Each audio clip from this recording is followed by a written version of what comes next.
Share computer sound. There we go.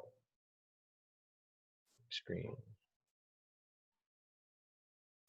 Can I tell you a true story? I loved my mother. She passed away a couple of years ago, suddenly, with no warning. The 2 years prior to her suffering that fatal heart attack, though, was the best 2 years of our relationship. I got to know my mom better in those 2 years than during the rest of my adult life as her son. You see, I knew my mom as someone who was always right on the edge of happiness all the time. It was as if happiness was just out of reach most of her life. She would always say, if only this would happen, or if only that situation could change, or if those issues could get sorted, then I would be happy. Ironically, it seems that her constant pursuit of happiness turned out to be the one thing that held her back, as it kept her focusing on the little imperfections of life, hoping that one day she'd be able to fix them. There was always just not enough money, or the summer was just too hot or too rainy, or the people around her just too noisy or nosy or not really friendly enough. I loved my cousins as well. They were like brothers to me. The youngest of my uncle's sons was that black sheep in the family. You know, that one kid that just didn't live up to expectations. He didn't quite finish school. He never got married, and he couldn't quite hold a job, and eventually he became addicted to stuff, trying to find his way in this cold world. He would disappear sometimes for years. No one in the family would know where he was or what he was up to. And then one day, he would just rock up at someone's house, stay a while, and then hit the road again. He ended up being homeless, wandering from one small town to the next. About 2 years before my mom's death, she moved into a retirement village where she was the youngest and the most active resident at the time. She was one of the few who could still drive, and so she was regularly called on to take someone to the doctor, to the clinic, or to go shopping. And although a little irritated by this sometimes, she did it because, well, it kept her busy. One day, she was struggling to fit an elderly lady's wheelchair in the trunk of her car, after she'd eventually gotten the dear old woman into the front passenger seat. She was highly frustrated when she realized that she wouldn't be able to close the trunk lid all the way, and that she'd need something to tie it down with. But she couldn't leave the old lady alone in the car in the parking lot while looking to find a piece of rope. Just then, she heard a familiar voice from behind her saying, "Good morning, Auntie Lorraine. Here, use this." She turned around, and there he was, Henry, my little drifter cousin, busy removing a shoelace from the worn-out sneaker on his left foot. With a sigh of relief and a quick thank you, my mom apparently snatched the shoelace from him, said that she would return it in a couple of hours, and hastily drove off after she tied the trunk lid down. When she returned later that day, Henry had already hit the road again, and we never saw or heard of him the next 6 months. Until early one morning, my mom got a phone call from the authorities informing her that they had found him next to the road, where he had collapsed and died while trying to hitch a ride to his next, somewhere. When they delivered Henry's personal possessions to my mom, everything he owned fitted in a tiny sports bag. There was a towel, a toothbrush, a small Bible, and a pair of worn-out sneakers, one without a shoelace. When she saw that sneaker, suddenly she was overwhelmed by the memory, the gratitude, and a deep sense of joy. Her search for happiness somehow ended right there, because she had found something much, much more profound. You see, my mother's life was touched by the power of philanthropy. The desire to promote the welfare of others, expressed especially by the donation of money, or, in her case, a simple shoelace. This world needs philanthropists today more than ever, people with the desire to promote the welfare of others.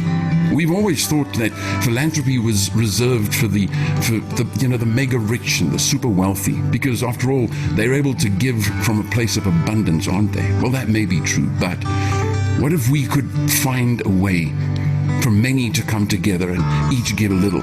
What if we could gather in our hundreds of thousands and in one coordinated community of like-minded people, each bring a little to where there is need? What if we could do this not from abundance, but even if we find ourselves in a place of need? What if even our own needs and dreams could be fulfilled through this powerful global correlation? What if we could start a movement like that? Well, we have. I'm part of it. And I've found that happiness depends on what happens, while joy doesn't care. It's always there. It's just waiting to be dragged to the surface. Philanthropy is a mindset, and it's powerful enough to change the world, especially if you bring it all together in one carefully designed digital community. No matter where you are, you can join us today. After all, maybe the solution is as simple as a shoelace.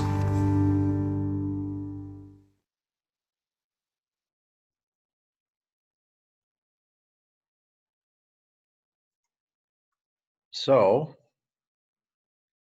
in my opinion, that is a pretty powerful video, and it expresses the views of essentially what we all are here for. We're here for philanthropy. We're here to understand how this can actually benefit not only us, but how it can benefit so many people around us.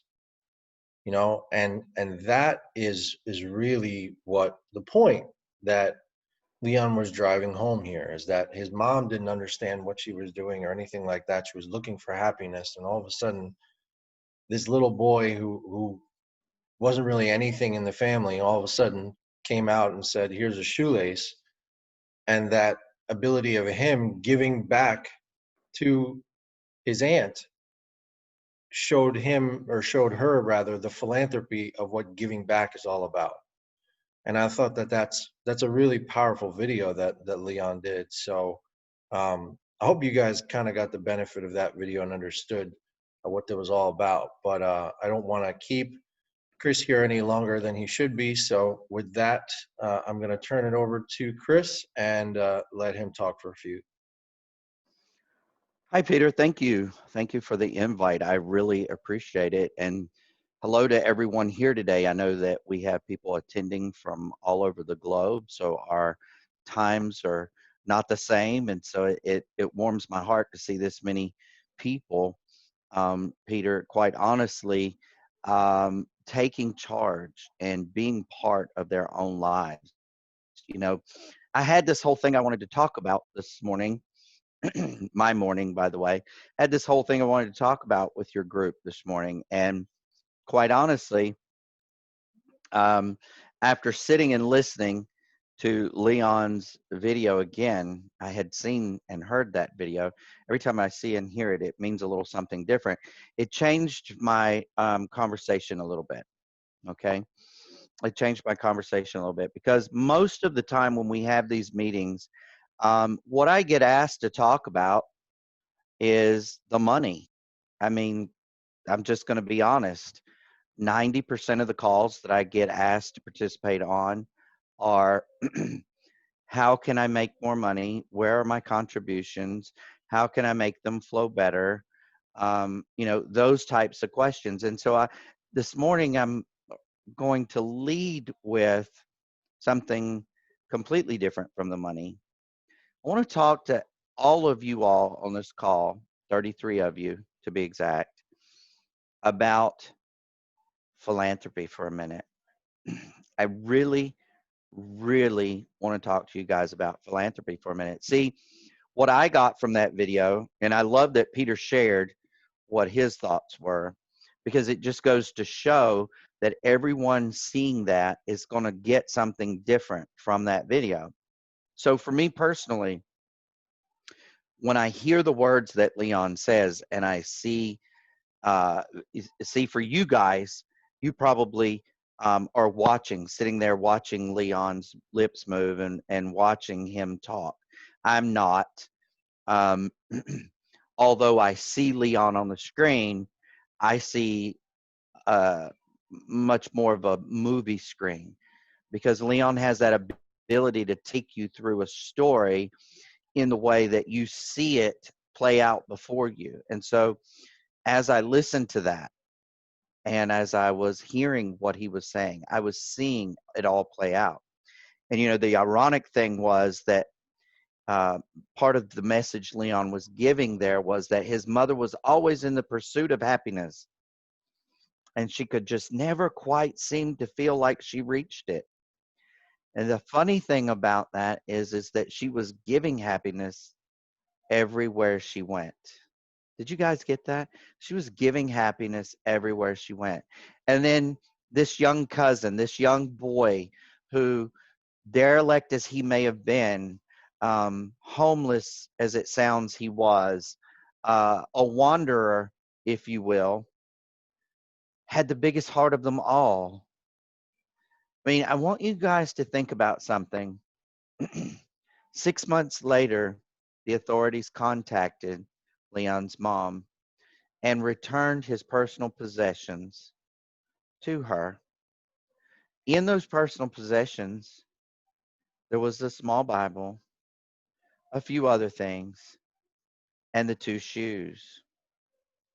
And the two shoes. One shoe without a lace.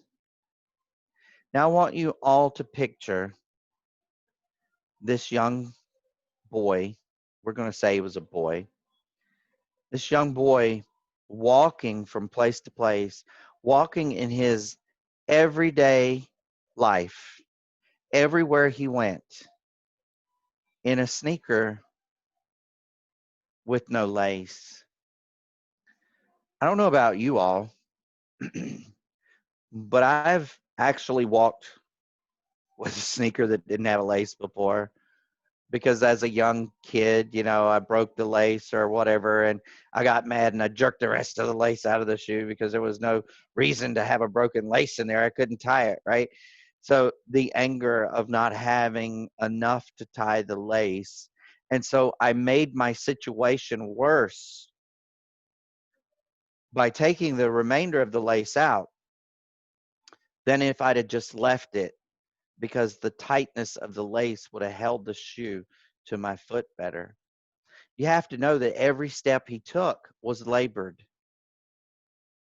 You have to know that every step he took was labored, because he was attempting, right, to hold that shoe to his foot, to protect his foot from the elements that he was walking on. Philanthropy, ladies and gentlemen. It's a big word. Most of us, wow, sorry guys, most of us don't use that word um, unless we're talking in business. See, as a young man, a young boy, we'll say 8th grade up, both my grandparents, both sets of my grandparents, did a very good job of instilling within me to always do for others, no matter what, to always give even what you don't have, to always feed those who are present at meals, to always give even what you need for yourself. This young man was the epitome of the lessons that my grandparents taught me. Little did I know they were teaching me philanthropy. Little did I know that it would serve me so well throughout the years of my life. See, ladies and gentlemen, I'm a very blessed man. And I say that not as a brag, but as a true statement of gratitude. Because I live the life I want to live. I don't want for things. I don't do without. I don't have a place in my life of how do you say what I want to say? Of nothingness. of nothingness. Okay. I live a very simple life. I have everything that I need, most of what I want. I have to rein myself in and my son in, my spouse in, because we can have the things that we want, but we shouldn't automatically just have them. Okay. So when I say that we have the greatest opportunity, the greatest gift ever in our entire lives here with Up to Give, that's the truest statement that I can ever make. And the reason is because we can give the way that our grandparents, the way that our parents raised us, the way that we know in our hearts and souls that we're supposed to, okay? But we can give to more people, to folks we don't even know. Many of you on this call, I don't know, but most likely I've given to your causes, because when we give to 8 different causes, right?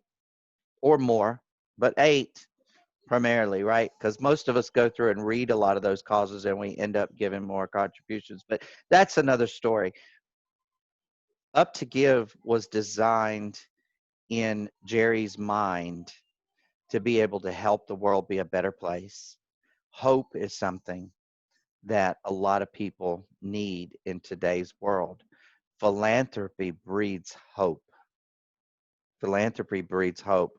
So Peter invited me to this call today, and he said, Chris, he says, I don't really have anything specific that I want you to talk about in whole, except I would like for you to maybe guide my team as to what they should be participating in for the next 40 plus days.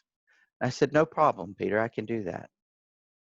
See, as many of you have heard or witnessed from the recorded call that I was blessed to be able to put together for our pioneer group. Many of you are in that pioneer group. I had Brandon come on and I had Mike come on, and I said, these are the things that I need you guys to cover. These are the things I want the masses to hear from you all. Can you do this? And they did. And as many of you all heard yesterday, the confirmation that ground zero is the only place that we should be concentrating on was given yet once again. And ironically to me, after that call, I had so many messages, calls, texts, emails. It was a 50-50 split. 50% of the messages and calls were over the moon. They had heard something that they had never heard before. They now knew what they needed to do.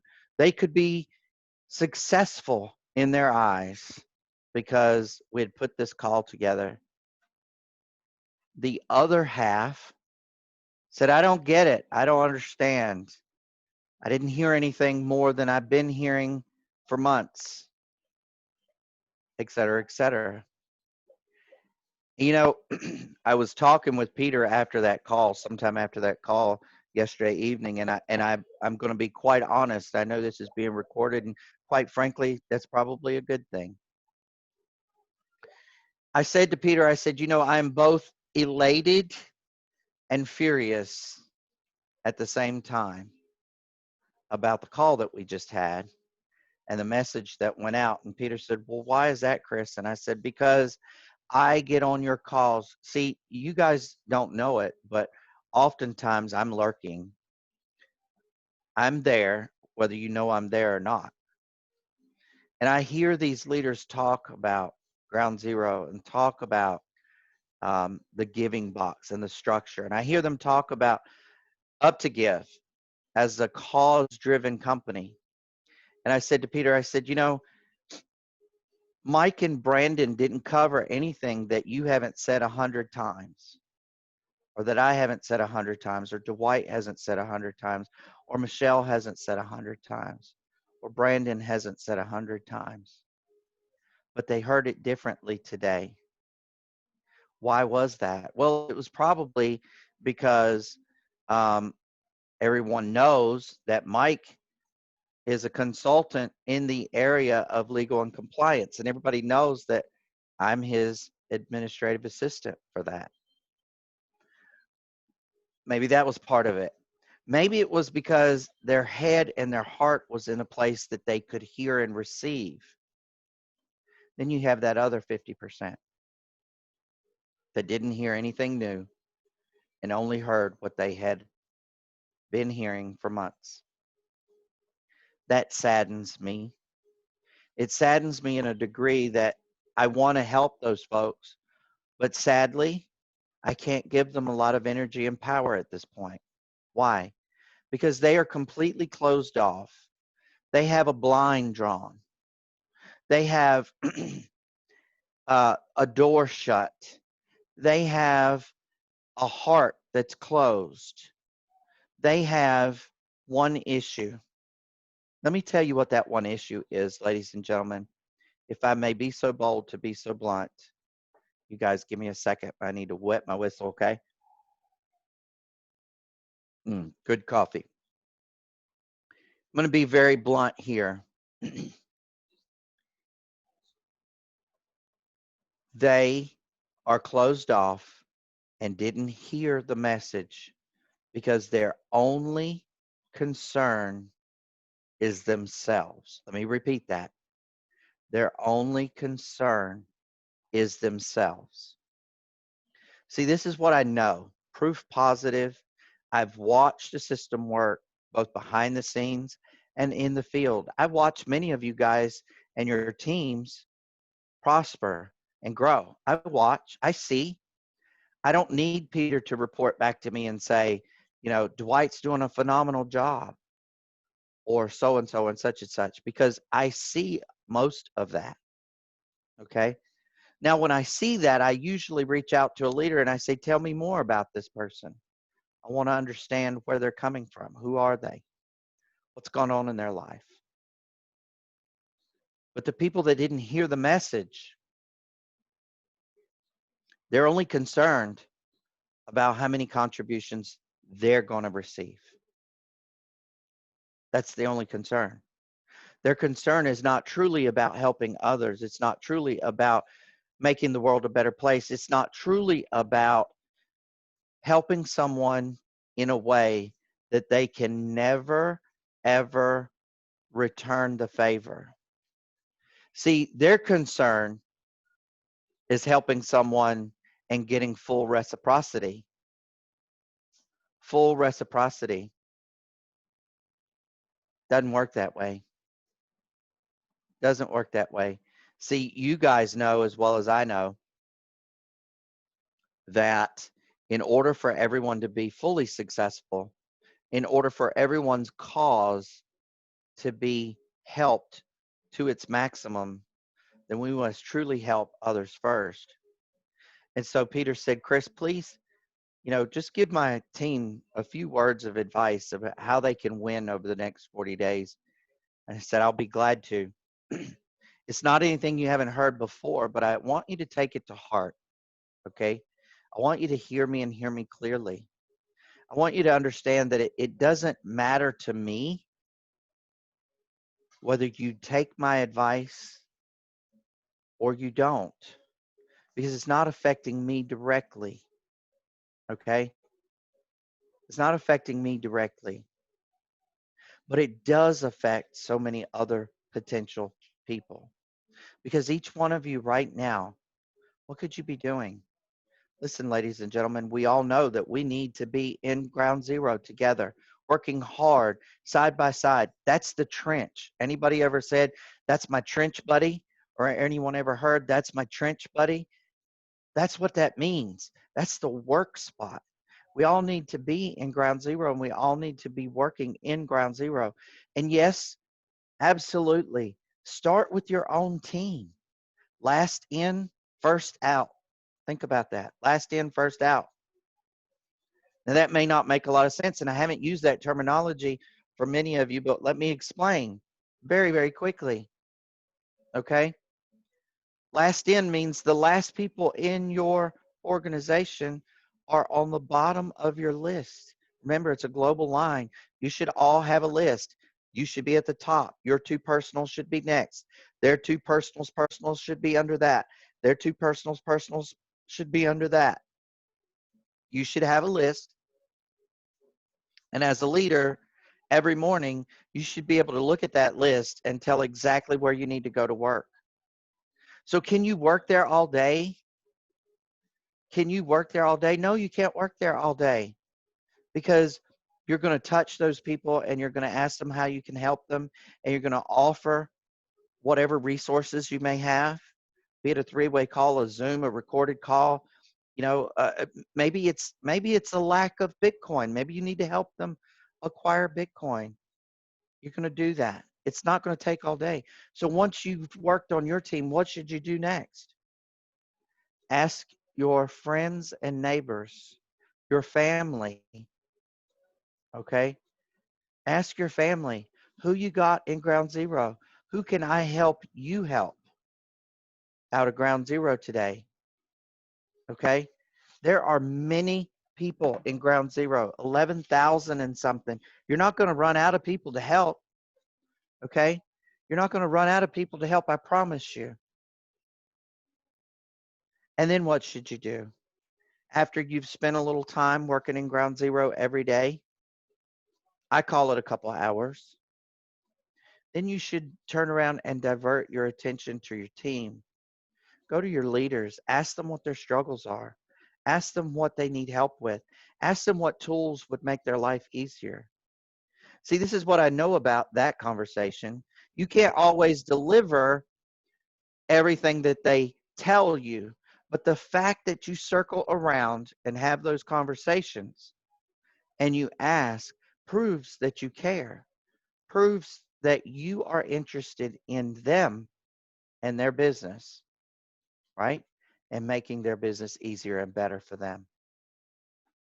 Ladies and gentlemen, we should definitely be working on causes as well, okay? I would challenge each one of you guys to spend, you know, anywhere from 10 minutes to 30 minutes a day reading causes. And as you come across causes that aren't written well, or are bogus, or aren't complete, or need attention, you know, try to connect with the person that wrote the cause. See if you can help that person specifically.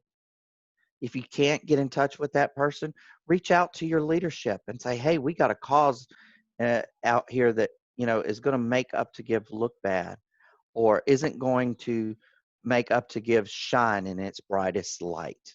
Because it's not really about looking bad, guys.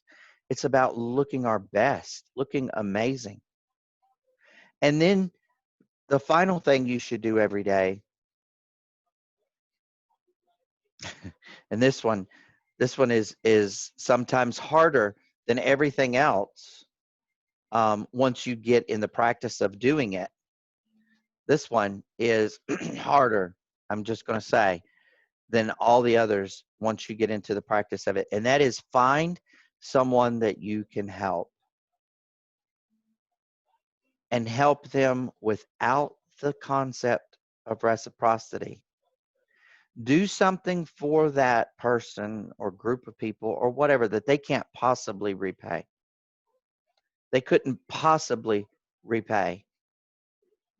Okay? Why? Because the feeling that you get, the payment that you get, guys and gals, is beyond any monetary financial payment you could ever receive, because that feeling is something that we all need. See, that feeds our soul. It feeds our hearts. It feeds our brains. It feeds the people that we are. Okay? And we need to put gas in the tank. So if you do that on a regular basis, and I'm going to be honest, when I first started doing that years ago, I couldn't do it every day because I wasn't mature enough. I wasn't aged enough. I hadn't gotten there in my journey. in order to pick out things that I could do or say or help on a daily consistent basis. But as time went on and as I fed my soul, it got easier and easier and easier to become a daily habit. Try it. I bet you'll like it. So that's what that's what I'm coaching my team to do. That's what I'm telling the entire company to do as they ask. That's what I'm telling Peter's team today to do. Why? Because I know it'll work. I know you'll be better for it. And I know that you'll get where you want to go without reason and worry.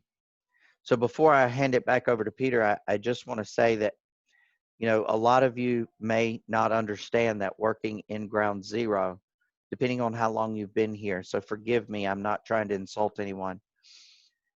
A lot of you may not realize that working at Ground Zero, getting people out of Ground Zero into Stage 1 is going to make the rest of the system really take care of itself. It's kind of a domino effect. You won't have to worry about anything past Stage 1, okay? I mean, granted, we need to cultivate a culture that says to our people, when you get to Stage 1, when you can, you need to go to Stage 2. This is how the system works, and your contributions are going to go to other Stage 2ers, yada, yada, yada, yada, yada, okay? But by far and large, you're not going to have to worry about going and building Stage 2, Stage 3, and Stage 4. It takes a life of its own. So I want to thank each and every one of you again. I know that you're all over the globe. I know some of you are here in the morning, some are in the evening, some are in the afternoon. I just want to thank you. I'm humbled that you're here. I'm honored to be asked to come and speak. And Peter, I'm going to hand it back over to you, buddy. Thank you so much. Awesome. Thank you, Chris, for that. I do appreciate all those words of wisdom, and I think other people appreciate the same thing. We're here to basically, again, everyone that's here is a leader in this company. That's why you're on this call. We're not here to make any kind of qualms about anything. We're here to talk about leadership. We're here to talk about what are we going to do going forward? What are we going to do for the next 40 plus days? And that is that we have to focus on, as we've said numerous amounts of times, helping people in Ground Zero. Now, if you say to yourself, well, then I'm helping people in Ground Zero and I've done all that I can for my team, then we just have to help other people do the same thing for their teams. And if you're doing that for your team, then congratulations, because you're doing your job. So that's really important for people to definitely understand, that we really do need to be doing that and focusing on that. And Hey, Peter. yes, sir. I want to bring out something. You made a very good point. Can you repeat that? What you said about helping their team? They've helped everybody. Can you repeat that real quick? Because I want to take the opportunity to do a CS thing here. Okay. So basically, I said that you want to help out your people in Ground Zero. And if you have helped out your people in Ground Zero, that you should help other people out in Ground Zero as well. Okay, perfect. So every day, customer service gets, several tickets. They get several questions about who to help, where to help. I've helped all my people in Ground Zero. Ladies and gentlemen, that's a falsehood. That's a false statement. If you say that you've helped everybody in your team, that there's no one for you to work in Ground Zero, that's impossible.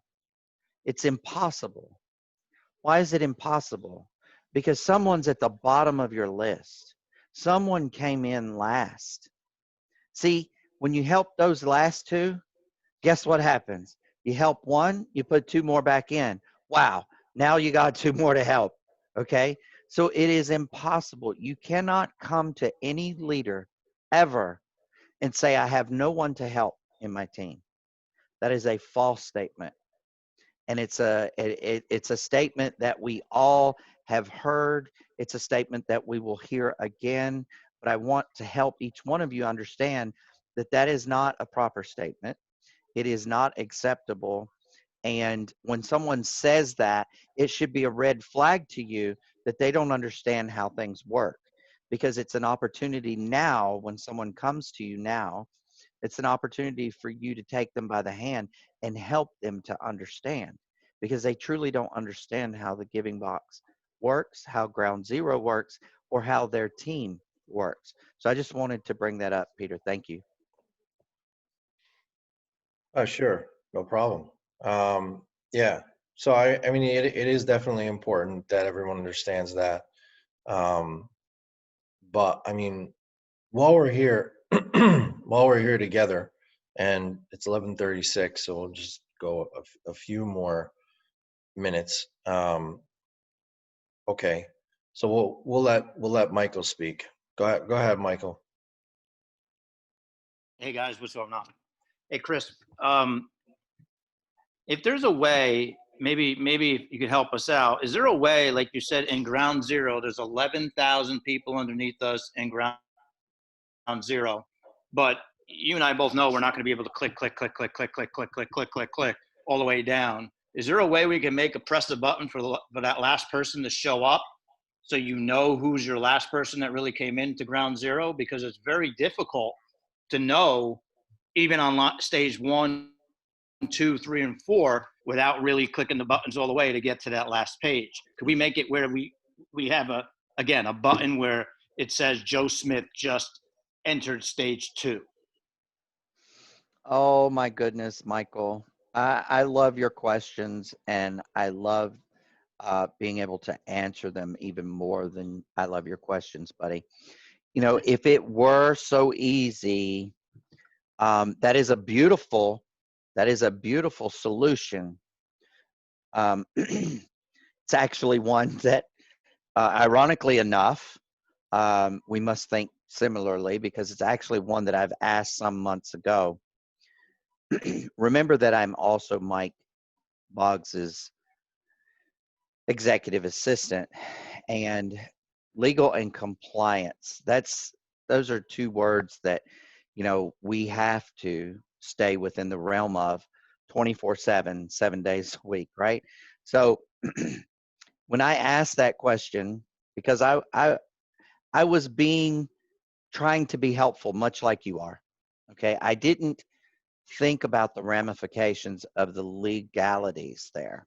Okay, so let me explain, Michael. If you put me in and I'm the last person in your line, you can have my information. Okay. But if I put Peter in and Peter's the last one in the line, you cannot have Peter's information, because it is against the law for us to share other people's information.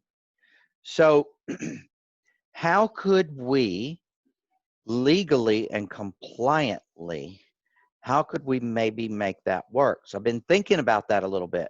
So let me toss the ball around with you, Michael, and see what your thoughts on this. Uh-oh. What if, what if, in a lot of our organizations, ladies and gentlemen, go, you know, 100 layers deep. I mean, it's just reality. Okay. So what if you could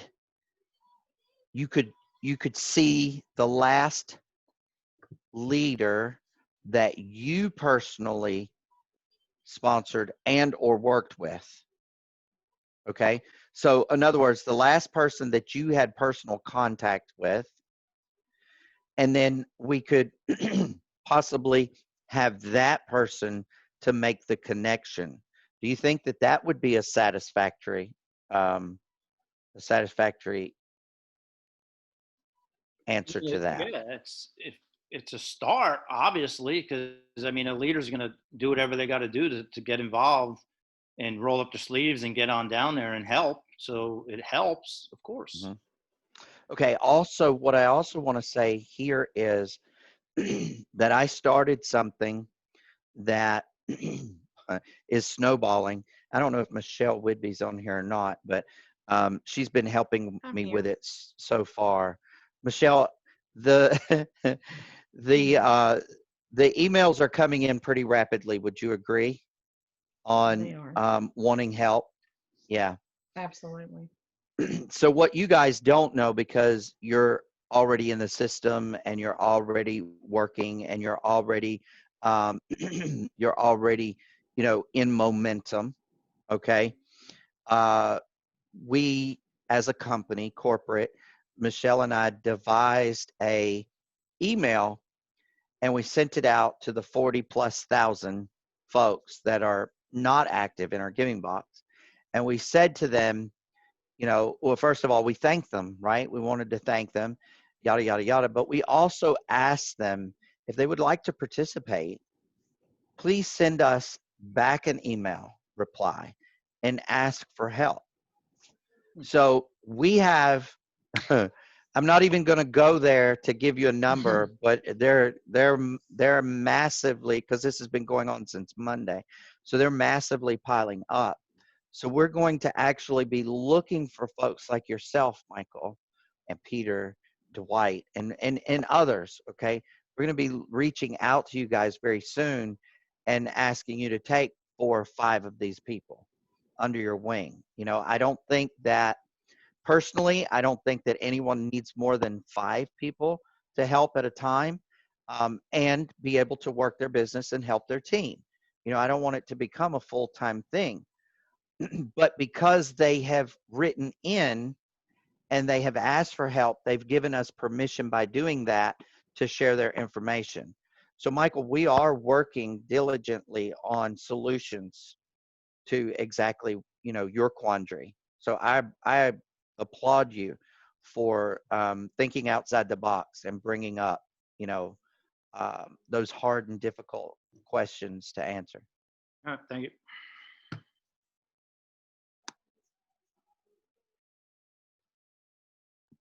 All right, All right. Peter, you can go. Okay, awesome. So yeah, I mean, I guess that's what we really wanted to discuss. So yeah, so we'll leave it at that. And thank you, Chris, for joining. Appreciate you taking the time to be here. Anytime, Hope that brother. this was helpful for you guys, and we'll see you on the next one. God bless all. Thank you. Thanks, guys.